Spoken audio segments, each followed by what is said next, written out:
Shalom, apa kabar? Saudaraku, puji nama Tuhan. Hari yang baru, waktu yang baru yang senantiasa Tuhan berikan.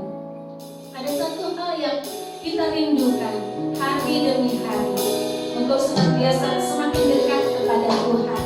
Dan saat ini kembali kita bertemu dalam ibadah online GSPDI Gereja Immanuel Cimahi. Puji nama Tuhan.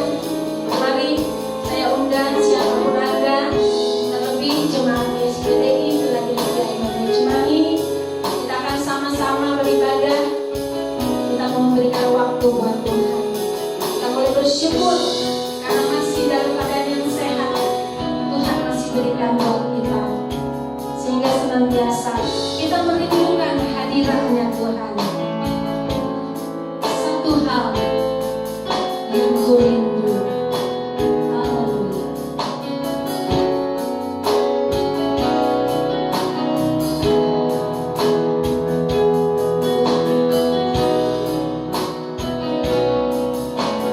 Satu hal yang ku rindu, berdiam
kepada kami. Kalau kami saat ini Bapa boleh ada dalam hadirat-Mu, dalam keadaan yang baik, semua karena kasih karunia-Mu. Terima kasih ya Tuhan. Kami bersyukur Bapa. Haleluya Yesus. Bapa di dalam sorga, di dalam nama Yesus Kristus Tuhan dan Juru Selamat kami mau bersyukur Tuhan buat anugerah-Mu yang tidak pernah berkesudahan. Dalam setiap musim yang terjadi, Engkau tetap ada bersama-sama dengan kami. Saat ini Tuhan, keluarga, tiap keluarga, baik di rumah, dimanapun boleh menikmati ibadah ini bersama-sama dengan kami. Biarlah urapan-Mu turun atas mereka. Mereka boleh merasakan indahnya waktu bersama dengan Engkau. Kami undang Roh Kudus ada di tengah-tengah kami, di tengah-tengah keluarga-keluarga di rumah, sehingga boleh merasakan sukacita yang daripada Tuhan. Kami percaya Tuhan, Engkau ada di dalam setiap kami saat ini, untuk membuat kami semakin mengerti bagaimana rencana Tuhan itu indah dalam hidup kami. Terima kasih Tuhan.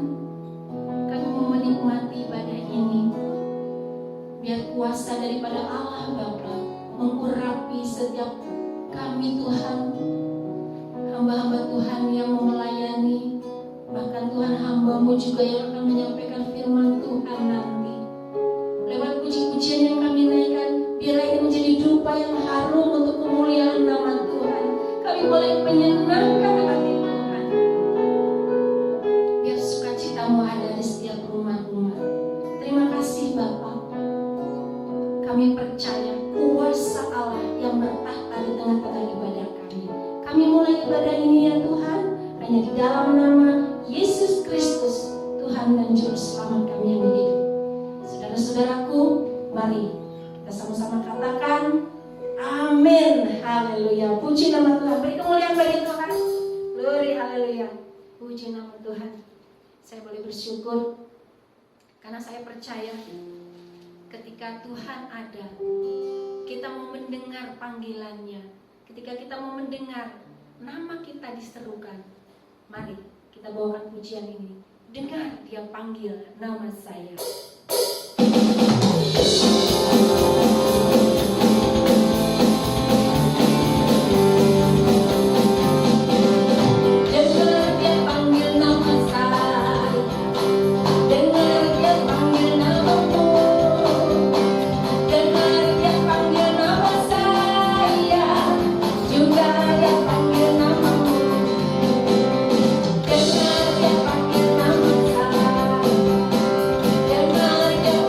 Nama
aku Tuhan. Puji nama Tuhan. Maka kita bersorak-sorai, girang karena Tuhan memanggil nama kita. Siapkan hati saudara. Amin. Kita mau terima sukacita surga. Haleluya.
firman Tuhan.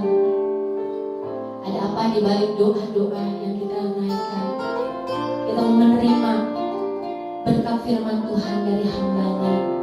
Kita dibuat semakin mengerti, tidak hanya sekedar berdoa, tapi arti dari setiap kata-kata doa yang diucapkan. Kita menjadikan hidup kita sebagai penyembahan yang terbaik bagi Tuhan. Hidupku adalah penyembahan. Oh ya.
Gembala kami Bapa,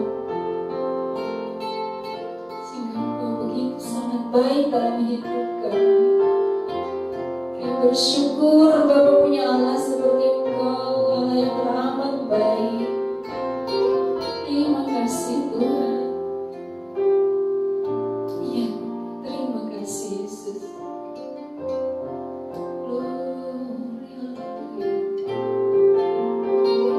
Terima kasih Tuhan.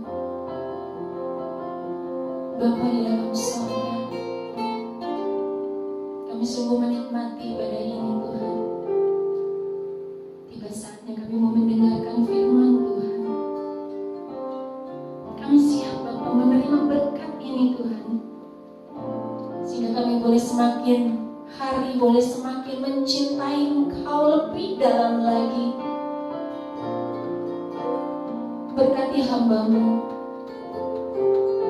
Bapak Pedean Daniel Gunawan yang mau menyampaikan firman Tuhan. Urapi hamba-Mu sehingga setiap kata-kata yang dikeluarkan dari lidah, bibir, mulut itu berasal dari Engkau Tuhan. Kami boleh menerima berkat firman Tuhan yang luar biasa hari ini. Berkati siapapun Tuhan yang mendengarkan firman Tuhan ini, sehingga boleh banyak orang, banyak jiwa semakin dimenangkan, sehingga kemuliaan bagi nama Tuhan. Sorga boleh bersorak-sorai, ada banyak jiwa yang boleh dimenangkan. Terima kasih Tuhan Yesus. Kami siap mendengarkan firman-Mu. Dan kuasa daripada Allah Bapa yang melingkupi setiap kami. Demikian juga saudara-saudaraku yang ada di rumah. Sehingga ibadah online ini boleh memberkati banyak orang. Terima kasih Bapa. Kami siap mendengarkan firman-Mu hanya di dalam nama Tuhan Yesus Kristus. Kami sambut firman-Mu, kami sudah berdoa, kami sudah berucap syukur. Haleluya. Amin.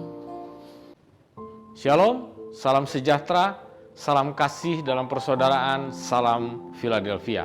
Puji syukur kepada Tuhan Yesus Kristus, Allah kita yang baik, yang kembali memberikan kita sukacita, memberikan kita kesempatan untuk kembali kita boleh memuji Tuhan, menyembah Tuhan, bersukacita dalam ibadah online kita. Dan saya percaya sebagaimana saya sudah diberkati, demikian juga saudara-saudara di tempat masing-masing. Kembali melanjutkan firman Tuhan pada minggu yang lalu, di mana kita ada dalam seri khotbah mengenai doa Bapa Kami. Minggu lalu kita sudah membahas perkataan Yesus yang ketiga, kalimat Yesus yang ketiga. Maka di minggu ini kita masuk pada bagian yang keempat.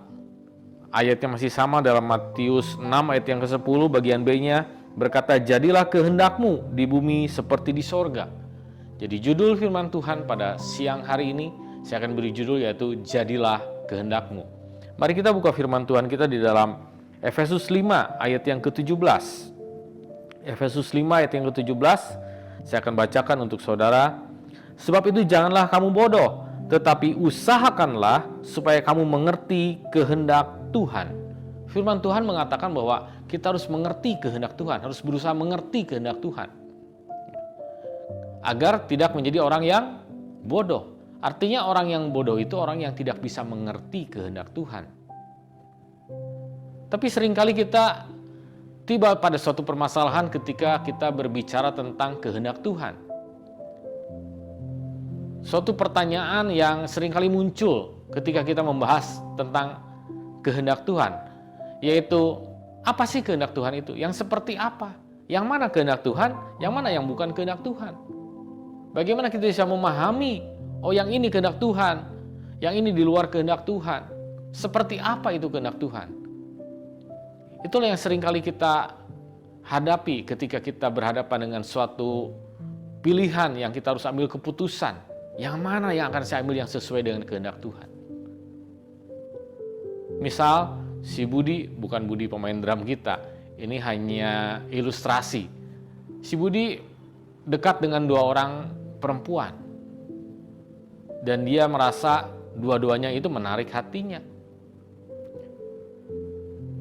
Dan dia mencoba untuk memilih salah satu untuk dijadikan misalnya teman hidup, pacar, dan kemudian masuk ke dalam pernikahan.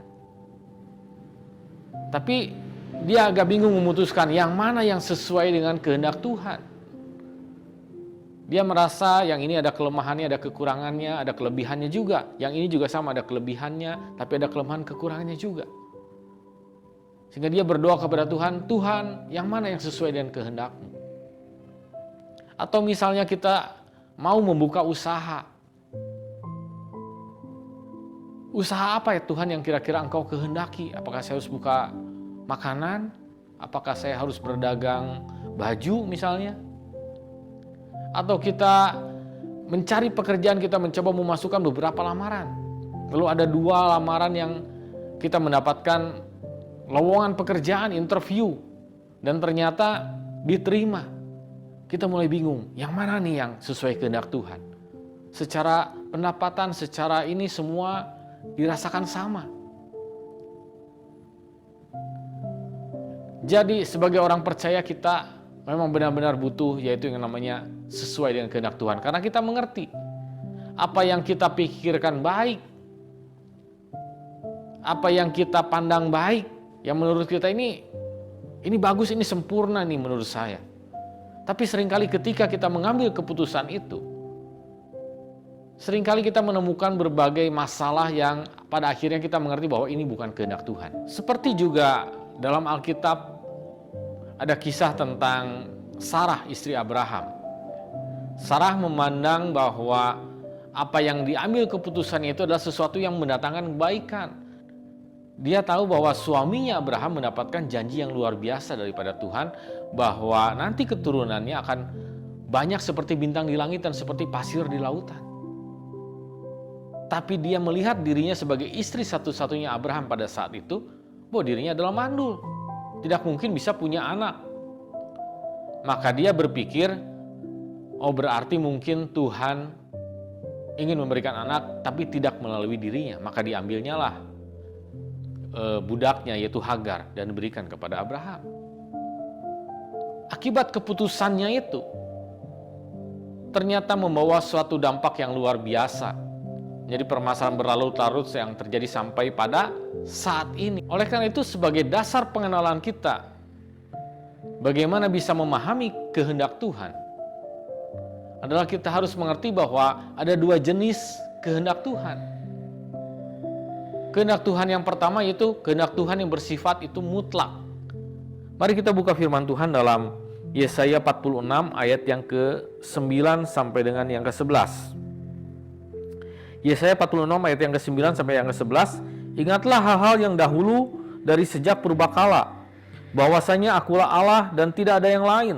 Akulah Allah dan tidak ada yang seperti aku, yang memberitahukan dari mulanya hal yang kemudian, dan dari zaman purbakala apa yang belum terlaksana, yang berkata keputusanku akan sampai dan segala kehendakku akan kulaksanakan, yang memanggil burung buas dari timur dan orang yang melaksanakan putusanku dari negeri yang jauh.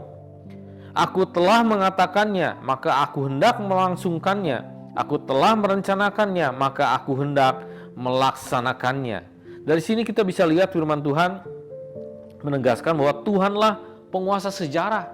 Dialah Allah yang menciptakan alam semesta. Allah kalau sudah berfirman, menyatakan kehendaknya, maka pasti terjadi. Tidak ada yang bisa menghalangi. Artinya firman Tuhan ini menjelaskan bahwa Allah itu adalah Allah yang berdaulat. Kalau dia sudah berkehendak, maka itu adalah mutlak.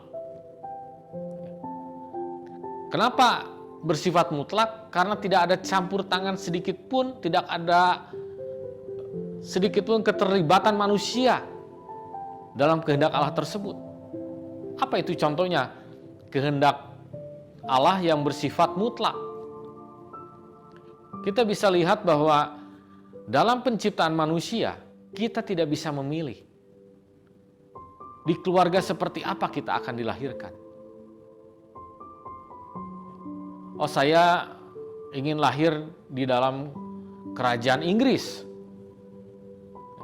Saya ingin jadi anak seorang ratu dari Elizabeth sehingga saya bergelar pangeran. Apakah saudara bisa memilih hal seperti itu? Tentu tidak bisa. Kita juga tidak bisa memilih etnis kita. Ada etnis Sunda, ada etnis Jawa, ada etnis Batak, ada etnis Tionghoa, dan berbagai macam lagi. Yang bisa kita lakukan dalam kehendak Tuhan yang mutlak ini adalah menerimanya dan mengucap syukur. Percaya bahwa apa yang sudah Tuhan beri, Tuhan kehendaki adalah baik. Selalu baik dalam kehidupan kita. Amin. Itulah kehendak Tuhan yang bersifat mutlak, hal yang pertama. Jenis yang kedua adalah kehendak Tuhan yang bersifat relatif.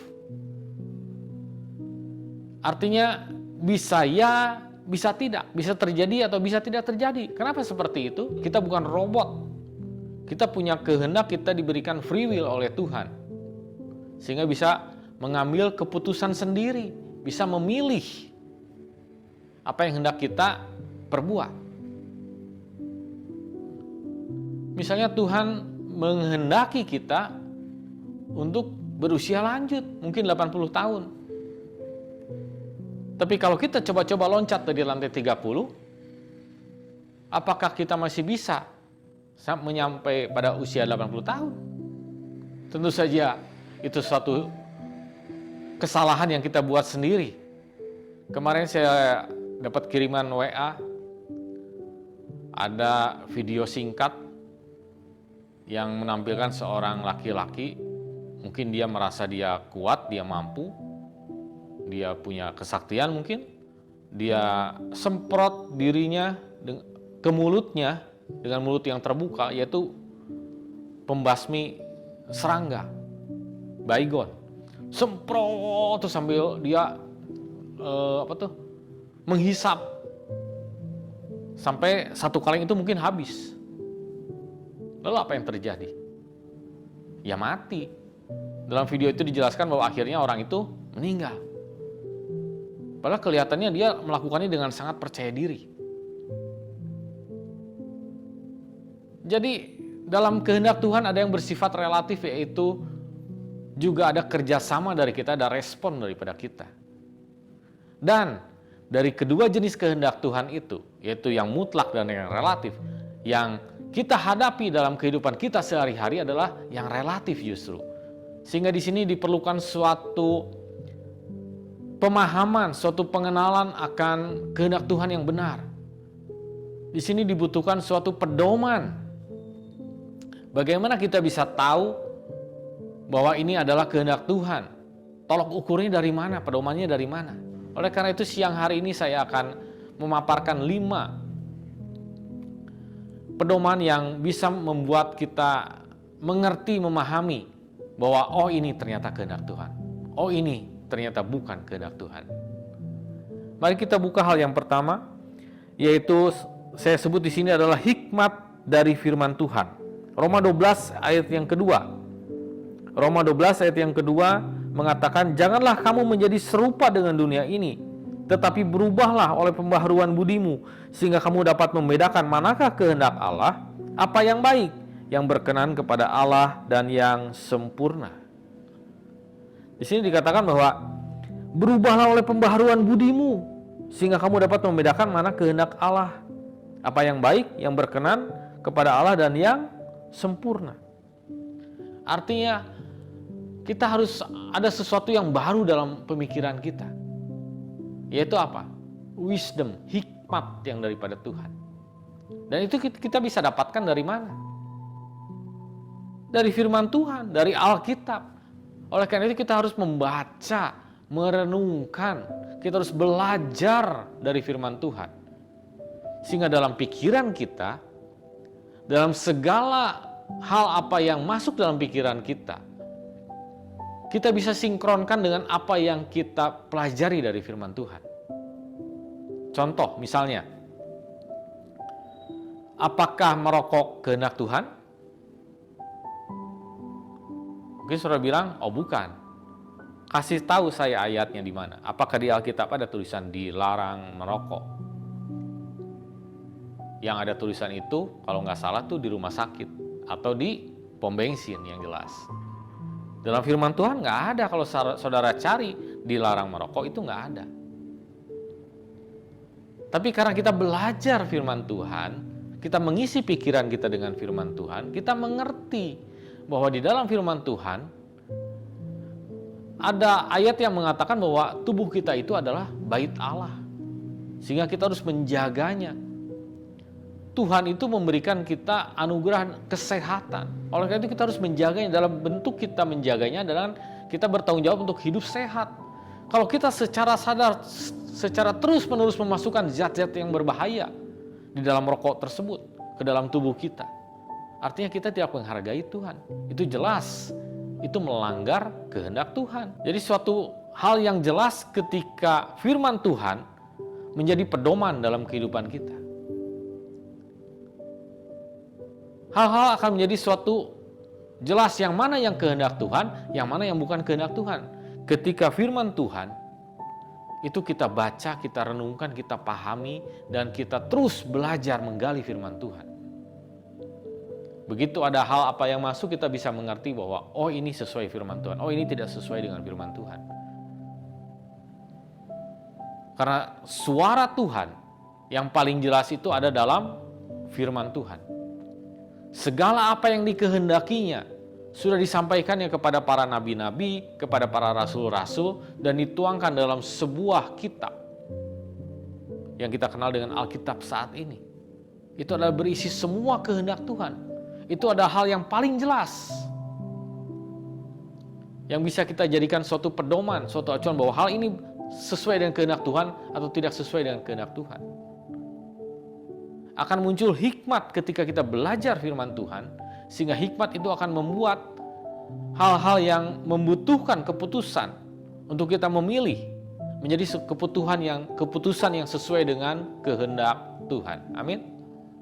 Jadi hal yang pertama, bagaimana pedoman kita dalam memutuskan sesuatu hal adalah kita harus belajar firman Tuhan, karena hikmat datang dari firman Tuhan. Amin. Lalu hal yang kedua saya mencatat di sini adalah pintu yang terbuka. Firman Tuhannya dalam Wahyu 3 ayat yang ke-7. Wahyu 3 ayat yang ke-7 dikatakan bahwa, dan tuliskanlah kepada malaikat jemaat di Philadelphia, inilah firman dari yang kudus, yang benar, yang memegang kunci Daud. Apabila ia membuka, tidak ada yang dapat menutup. Apabila ia menutup, tidak ada yang dapat membuka. Suatu ciri bahwa ini adalah sesuai kehendak Tuhan, biasanya dalam melakukan segala sesuatunya kita akan menemukan sebuah pintu yang terbuka, jalan yang terbuka, ada kesempatan-kesempatan yang memang Tuhan buka. Saya pernah punya pengalaman ketika itu saya baru mulai merintis usaha bersama kakak saya dengan dana yang tidak terlalu besar, pas-pasan, sedangkan pada waktu kita membutuhkan 1 unit mobil box untuk operasional. Tapi dananya terbatas. Dan kita memutuskan untuk tidak mengambil pinjaman, tapi membeli dengan dana yang ada, supaya tidak memberatkan usaha yang baru berjalan, yang belum kelihatan hasilnya. Dana yang ada waktu itu sekitar 60 juta. Lalu ada seorang yang membawa sebuah mobil kepada saya, menawarkan sebuah mobil box. Ketika saya lihat, waduh ternyata barangnya memang masih bagus. Mesinnya bagus, kondisi surat-suratnya oke, bodinya masih bagus. Lalu saya tanya, saya suka kepada barangnya, saya tanya ini harganya berapa? Dan disinilah masalahnya. Ternyata harganya itu dia buka jauh daripada budget saya, yaitu 70 juta. Waduh, saya bilang, saya coba tawar, tapi mungkin orangnya lihat saya memang cocok, suka pada barang itu, sehingga dia bilang kayaknya nggak bisa kurang lagi dari segitu. Saya bilang, aduh sayang ya, padahal saya sudah cocok dengan mobilnya. Lalu dia mengajukan solusi, bagaimana kalau ya sudah kita ambil cicilan saja. Lalu saya bilang, maaf kita sudah sepakat bahwa supaya tidak memberatkan, kita tidak mau punya hutang dulu. Lalu saya bilang, ya udah begini saja, karena ini masih ada perbedaan harga, beri waktu saya untuk berpikir, saya bilang. Setelah dari situ, lalu saya ada satu kunjungan ke toko langganan saya ya, untuk menawarkan barang, sudah janjian. Ketika saya tiba, saya tawarkan barang, kita ngobrol-ngobrol, lalu saya iseng, saya ngobrol tentang kebutuhan saya mencari mobil. Dan langganan saya itu mengasih tahu bahwa, oh kamu kalau mau cari mobil box, itu datang ke tempat ini, katanya. Dia sebutkan sebuah tempat. Dari luar memang tidak kelihatan, tapi di dalamnya itu, dia itu banyak mobil-mobil box. Yang dia itu biasanya masuk-masukin ke orang-orang yang suka jual beli mobil. Dia bilang, harganya cukup murah di situ. Pas saya lihat alamatnya, oh ini ternyata searah dengan jalan pulang saya. Dilewati oleh saya, maka ketika saya pulang, saya coba mampir ke tempat itu, ya. Lalu saya masuk dan benar ketika masuk ke dalam areanya, agak dalam, itu banyak sekali mobil box yang dipajang di situ. Dan ketika saya diantar oleh salah satu karyawannya untuk melihat-lihat, tiba-tiba saya melihat rasanya mobil ini saya kenal. Lalu saya deketin, saya lihat dan saya yakin bahwa mobil ini ternyata mobil yang waktu itu orang itu pernah menawarkan kepada saya. Yang dia buka harga 70 juta itu. Yang baru tadi pagi kejadiannya. Lalu ketika saya cek, saya yakin saya tanya, Pak ini dijual? Iya ini dijual juga. Berapa Pak harganya? Saudara tahu berapa harganya? Dia buka harga 50 juta. Padahal saya sudah nawar 60 juta ke teman saya. Langsung tanpa ada penawaran lagi saya bilang, oke Pak, saya jadikan mobil ini. Dan saya bisa melihat bahwa inilah memang kehendak Tuhan. Ketika ada kehendak Tuhan, salah satu ciri khasnya adalah jalan itu dilancarkan. Memang kelihatannya ada masalah, kelihatannya memang ada rintangan, tapi selalu ada solusi yang mendatangkan kebaikan. Jadi, bagaimana kita bisa menentukan bahwa ini adalah kehendak Tuhan atau bukan? Salah satu cirinya adalah pintu-pintu yang dibukakan oleh Tuhan. Tapi ketika kita melakukan ini mentok, ke sini mentok, berusaha sini mentok, kita harus kembali berdoa, bertanya kepada Tuhan. Mungkin itu bukan kehendak Tuhan. Amin. Lalu hal yang ketiga, bagaimana pedoman supaya kita bisa mengerti apa yang kehendak Tuhan, apa yang bukan. Di sini saya mencatat hal yang ketiga adalah terbuka terhadap nasihat dan masukan. Keluaran 18 ayat 17 sampai 19. Tetapi mertua Musa menjawabnya, tidak baik seperti yang kau lakukan itu, engkau akan menjadi sangat lelah, baik engkau, baik bangsa yang beserta engkau ini, sebab pekerjaan ini terlalu berat bagimu, takkan sanggup engkau melakukannya seorang diri saja. Jadi sekarang, dengarkanlah perkataanku, aku akan memberikan nasihat kepadamu, dan Allah akan menyertai engkau. Adapun engkau, wakililah bangsa itu di hadapan Allah, dan kau hadapkanlah perkara-perkara mereka kepada Allah. Ini adalah cerita Musa ketika dikunjungi oleh ayah mertuanya, Yitro namanya. Dan ketika Yitro melihat kegiatan sehari-hari Musa, dia kaget. Dia melihat Musa dari mulai pagi hari sampai malam hari, itu kerjanya terima tamu, terima laporan orang-orang yang mengadukan masalah. Bayangkan semua orang Israel, kalau ada masalah itu mereka bawa kepada Musa.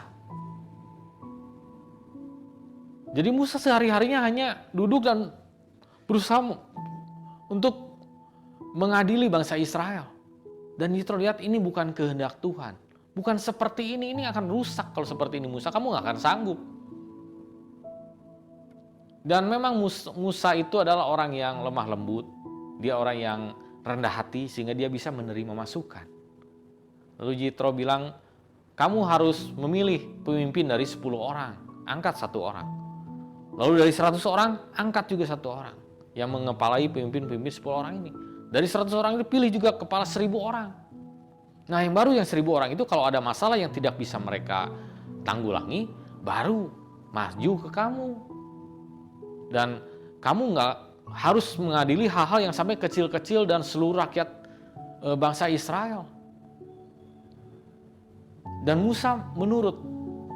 Maka kita ketahui bahwa Musa memang pada akhirnya bisa mencapai usia 120 tahun dalam keadaan yang firman Tuhan bilang masih sehat, masih kuat, matanya itu belum kabur. Ini sesuai dengan kehendak Tuhan. Coba kalau Musa tidak bisa menerima masukan, tidak bisa menerima nasihat. mungkin umur Musa nggak akan sampai 120 tahun.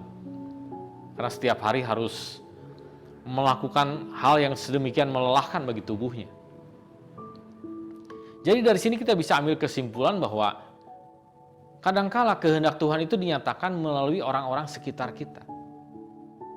Bisa itu teman, bisa itu saudara, bisa itu sahabat kita, bisa itu orang tua kita, atau teman di gereja mungkin, gembala kita. Ada berbagai banyak hal, tapi satu yang harus menjadi pedoman dalam kehidupan kita adalah kita harus menjadi orang yang rendah hati. Terima masukan, terima nasihat yang baik, yang membangun diri kita. Jangan punya sifat yang keras hati atau tinggi hati, yang merasa diri itu benar sendiri. Orang yang tinggi hati, yang keras hati, yang selalu merasa dirinya paling benar, tidak mungkin akan bisa mengetahui apa itu kehendak Tuhan. Dia tidak akan bisa merasakan, oh ini kehendak Tuhan, oh ini bukan kehendak Tuhan. Mata hatinya tertutup. Tapi orang yang rendah hati, orang yang lemah lembut seperti Musa, dia bisa menerima nasihat yang ternyata itu adalah suara Tuhan. Amin. Lalu hal yang keempat, salah satu ciri daripada kehendak Tuhan adalah mendatangkan damai sejahtera. Yesaya 32 ayat yang ke-17. Di mana ada kebenaran, di situ akan tumbuh damai sejahtera, dan akibat kebenaran ialah ketenangan dan ketentraman untuk selama-lamanya. Salah satu ciri kehendak Tuhan adalah memberikan damai sejahtera. Damai sejahtera yang seperti apa, Pak? Nah, di sini persoalannya bahwa untuk bisa mengetahui, oh saya melakukan ini damai sejahtera, oh saya melakukan ini tidak damai sejahtera, saudara harus punya pergaulan yang erat dengan Tuhan. Saudara harus bisa hidup dalam penyembahan, dalam saudara bergaul intim dengan Tuhan. Saudara harus sering berdoa, menyembah Tuhan, punya jam-jam pribadi dengan Tuhan. Karena dari situ akan muncul ketika saudara menyembah Tuhan, ketika saudara berdoa kepada Tuhan, akan muncul suatu hati yang damai sejahtera. Walaupun mungkin saudara sedang ada dalam pergumulan yang berat, saudara sedang ada dalam permasalahan yang memberatkan hati saudara. Tapi ketika saudara bergaul erat dengan Tuhan, masuk dalam hadirat Tuhan, dalam penyembahan kepada Tuhan, tiba-tiba saudara bisa merasakan damai sejahtera. Dan damai sejahtera itulah yang akan membuat kita peka ketika kita mengambil suatu keputusan. Ketika di hadapan kita ada pilihan dan kita ambil salah satu keputusan, kita bisa rasakan, oh ini damai sejahtera, saya melakukan ini dengan damai sejahtera. Atau saudara mengambil keputusan yang ini, tapi ternyata di hati itu ada rasa tidak damai sejahtera. Karena saudara peka. Karena itu mari kita bergaul lebih erat lagi dengan Tuhan. Kita jadikan hidup ini sebagai suatu penyembahan kepada Tuhan. Sehingga dalam setiap pengambilan keputusan, kita tidak pernah salah langkah. Selalu ada damai sejahtera. Amin. Lalu hal yang terakhir, yaitu melangkah dengan iman. 2 Korintus 5 ayat yang ke-7. Sebab hidup kami ini adalah hidup karena percaya, bukan karena melihat. Dalam King James Version, dalam bahasa Inggrisnya, ditulis dengan walk by faith, artinya berjalan dengan iman. Ketika saudara tiba pada suatu pilihan yang harus saudara putuskan, apa yang harus diambil dari pilihan A dan B, saudara sudah tahu bahwa, oh ini tidak melanggar firman Tuhan. Oh ini kesempatannya sudah Tuhan buka. Saya sudah menerima banyak nasihat, banyak masukan dari orang. Dan saya sudah ada damai sejahtera ketika saya mengambil pilihan yang ini. Maka langkah yang kelima adalah berjalanlah, lakukan dengan iman. Karena kalau saudara hanya bisa diam saja, tidak berani melangkah, mengambil sebuah keputusan, maka tidak akan ada yang terjadi. Cara kerja daripada iman itu seperti pintu kaca yang besar yang ada sensornya. Mungkin saudara kalau ke mall atau ke bangunan-bangunan kantor yang besar, ke bank, Suka ada pintu kaca yang ketika saudara mendekat bisa membuka sendiri. Coba saudara berdiri agak jauh. Apakah pintu kaca itu terbuka? Tidak akan terjadi apa-apa. Tapi kalau saudara itu berjalan mendekat, maka ketika sudah dekat, pintu kaca itu akan otomatis terbuka. Begitulah cara kerja iman. Karena Tuhan sangat menghargai orang-orang yang berani melangkah dengan iman. Kita sudah putuskan pilihan ini, kita pun harus melakukannya dengan iman kita. Sehingga seperti firman Tuhan yang pernah saya bawakan beberapa bulan yang lalu, tentang seorang ibu yang Tuhan katakan, besar imanmu, jadilah seperti yang kau kehendaki. Ada keselarasan antara kehendak Tuhan dengan kehendak ibu tersebut. Karena apa? Karena ibu tersebut melakukannya dengan iman yang besar. Iman yang ada perbuatannya, bukan iman yang kosong. Karena itu firman Tuhan pada siang hari ini mengajarkan kita. Yesus melalui doa yang diajarkan dalam doa Bapa kami, mendorong kita untuk memohon kepada Tuhan, kepada Bapa kita. Jadilah kehendak-Mu di bumi seperti di sorga. Dan sebagai anak-anak Tuhan, sekarang kita sudah mengerti apa itu kehendak Tuhan. Bahwa ada 5 hal yang menjadi pedoman kita. Bagaimana kita bisa menentukan yang ini adalah kehendak Tuhan. Yang ini adalah sesuai dengan kehendak Tuhan. Yaitu yang pertama adalah hikmat yang daripada Tuhan. Hikmat yang timbul daripada firman Tuhan yang kita pelajari. Sehingga memberikan kita suatu wisdom, suatu pengetahuan, suatu pembaharuan dalam akal budi kita untuk menentukan pilihan yang sesuai dengan kehendak Tuhan. Lalu yang kedua adalah pintu yang terbuka. Kalau Tuhan memang sudah mengkehendaki, itu bisa dilihat bahwa Tuhan akan membuka jalan-jalan yang tertutup. Walaupun mungkin ada rintangan pada awalnya, tapi pasti ada solusi yang mendatangkan kebaikan kalau itu memang sesuai dengan kehendak Tuhan. Lalu yang ketiga adalah kita harus punya sifat yang terbuka. Tidak keras hati, tidak tinggi hati, tapi kita punya sifat yang rendah hati. Artinya mau terima masukan dan nasihat dari orang-orang yang sekitar kita. Karena bisa jadi Tuhan berbicara melalui mereka tentang apa yang Tuhan kehendaki, yang harus kita putuskan, yang harus kita perbuat. Lalu yang keempat, ada damai sejahtera. Ciri khas daripada keputusan Tuhan, daripada kehendak Tuhan adalah mendatangkan damai sejahtera. Dan itu kita bisa latih damai sejahtera itu. Kita bisa kenali lebih dalam ketika kita punya hubungan yang erat, hubungan yang intim. Kita sering menyembah, kita punya jam-jam doa pribadi kepada Tuhan. Lalu hal yang kelima, kita harus melakukannya ketika sudah yakin bahwa ini adalah kehendak Tuhan.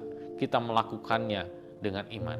Artinya walk by faith, melangkah dengan iman, berjalan dengan iman. Maka kita yakin bahwa kehidupan kita akan selalu ada dalam tracknya Tuhan. Yang artinya hidup kita ada dalam kehendak Tuhan. Dan hidup dalam kehendak Tuhan pasti akan mendatangkan keberhasilan. Pasti akan mendatangkan kemenangan. Bahkan lebih dari pemenang. Amin.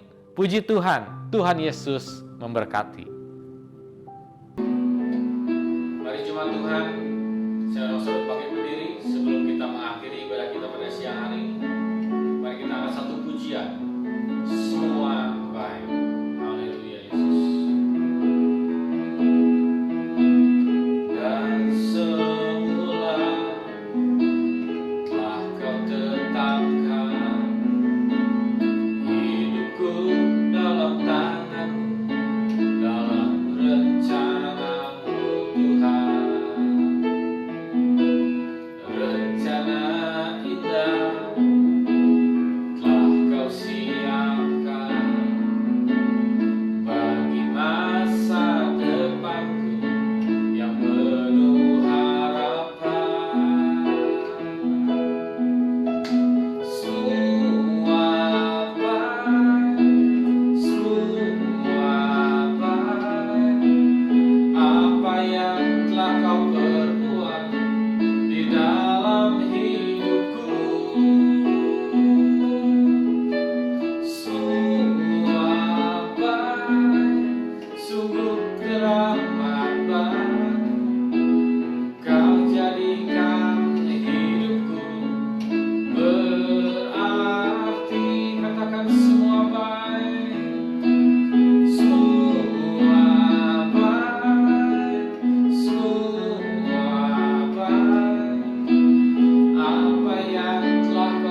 selalu nyata dalam kehidupan kami. Kami sudah menerima kebenaran firman-Mu ya Tuhan. Hamba-Mu terbatas dalam menyampaikan, tapi hamba-Mu percaya Tuhan, ada kuasa yang tak terbatas, yaitu Roh Kudus, yang akan menerangkan dalam hati pikiran kami apa yang menjadi firman isi hati-Mu, yang akan memeteraikan itu dalam kehidupan kami, sehingga kami boleh memaknainya secara benar, kami boleh memahaminya, merenungkannya, terlebih kami melakukannya. Terima kasih ya Tuhan. Memberkati para hamba-hamba Tuhan yang sudah ambil bagian dalam ibadah online siang hari ini. Untuk para pemain musik, worship leader, pendoa syafaat, penyampai firman, biarlah semuanya boleh melakukan ibadah ini dengan berkenan di hadapan-Mu dan menjadi berkat bagi seluruh orang yang menerima dan menyaksikan firman Tuhan juga ibadah online ini. Dan juga Tuhan, hamba-Mu kembali menyerahkan untuk jemaat GSPDI Philadelphia Emmanuel Cimahi, juga setiap orang yang sedang mengikuti ibadah online ini, dalam segala kegiatan kami seminggu ke depan.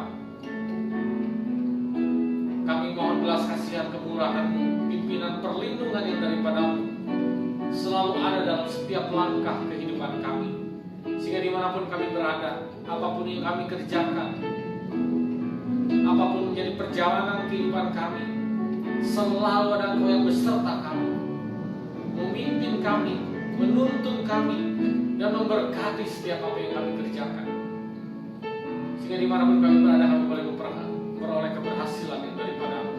Terima kasih ya Tuhan. Memberkati untuk semua jemaat-jemaat yang mungkin sedang ada dalam pergumulan sakit penyakit. Biarlah dengan bilur-bilur-Mu segala sakit penyakit sudah ditanggung di atas kayu salib, dan saat ini ada kesembuhan yang terjadi di dalam nama Tuhan Yesus Kristus. Bagi jemaat yang sedang ada dalam pergumulan, baik itu dalam usaha rumah tangga, ekonomi, pekerjaan, usaha, atau apapun juga, biarlah hamba berdoa di dalam nama Tuhan Yesus Kristus.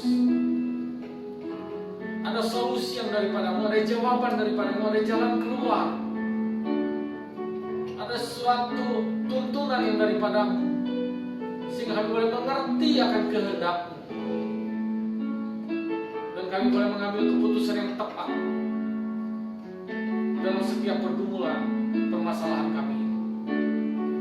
Kami percaya Tuhan, Roh-Mu akan bekerja dengan luar biasa bagi jemaat-jemaat yang setia untuk beribadah kepada-Mu. Kami juga berdoa untuk penggembalaan di tempat ini. Berkati Bapak Ibu Gembala kami dalam usia yang lanjut. Kau berkati dengan kekuatan, kesehatan, dan sejahtera, sukacita.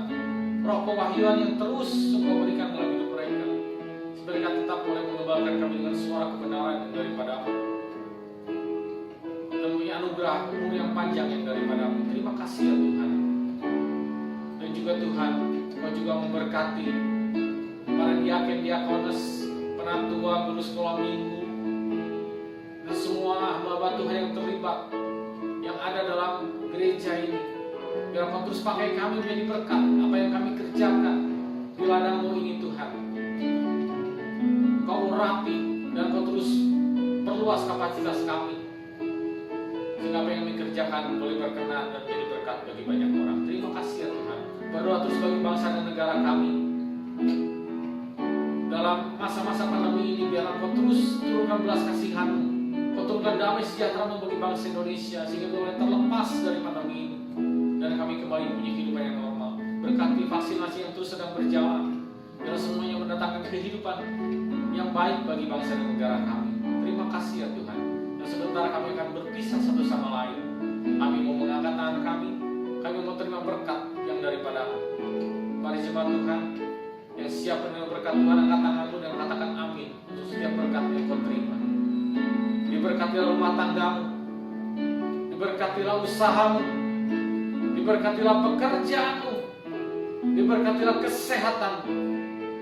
Karena itu hiduplah dan berjalanlah dalam anugerah Allah Bapa, kasih sayang Yesus Kristus, dalam persekutuan yang Roh Kudus, mulai hari ini sampai Maranatha, sampai Yesus datang kedua kembali. Mari orang percaya bersama-sama kita katakan amin. Puji Tuhan. Selamat hari Minggu. Tuhan Yesus memberkati.